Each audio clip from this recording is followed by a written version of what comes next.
And this is exactly what he had done in the Lagacherla case as well. ఆ రోజు పట్నం నరేందర్ రెడ్డి గారు చేయని తప్పు చేసినట్టుగా ఇవ్వని స్టేట్మెంట్ ఇచ్చినట్టుగా రికార్డు చేసి లాయర్ లేకుండా ఇబ్బంది పెట్టే ప్రయత్నం చేశారు. ఈ రోజు కూడా మమ్మల్ని ఇక్కడ కూర్చోబెట్టి లాయర్ లేకుండా లేనిపోని స్టేట్మెంట్లు రికార్డు చేసి మీడియాలో లీకులు ఇచ్చి నిన్న రైతు భరోసా ఎగ్గొట్టినారు. కాబట్టి ఈ 2 రోజులు మీడియాలో ఇదంతా పెట్టి మేనేజ్ చేసి మొత్తానికి రైతులను రాష్ట్ర ప్రజలను డైవర్షన్ గేమ్ లో మరి బిజీగా ఉంచాలనేది రేవంత్ రెడ్డి గారి ప్రయత్నం. నేను మా కార్యకర్తలకు నాయకులకు రైతులకు కూడా చేసే విజ్ఞప్తి, ఈ కేసులో ఏమీ లేదు, దీనివల్ల రేవంత్ రెడ్డి గారు సాధించేది ఏమీ లేదు. మా ఇంటి మీద రైడ్లు చేసుకున్నా ఇంకోటి చేసుకున్నా ఆయన సాధించేది ఏం లేదు.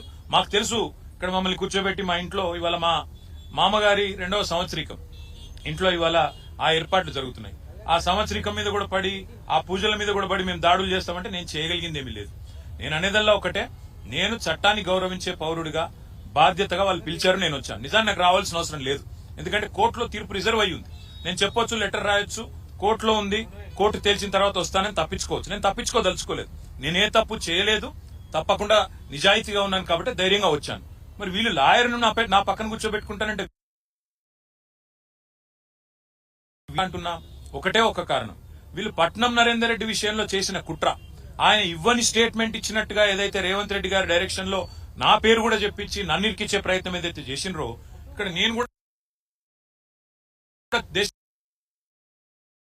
పోయింది అని మీడియాలో లీకులు ఇచ్చి రైతు భరోసాను డైవర్ట్ చేసే ప్రయత్నం ఏదైతే చేస్తున్నారో అట్లా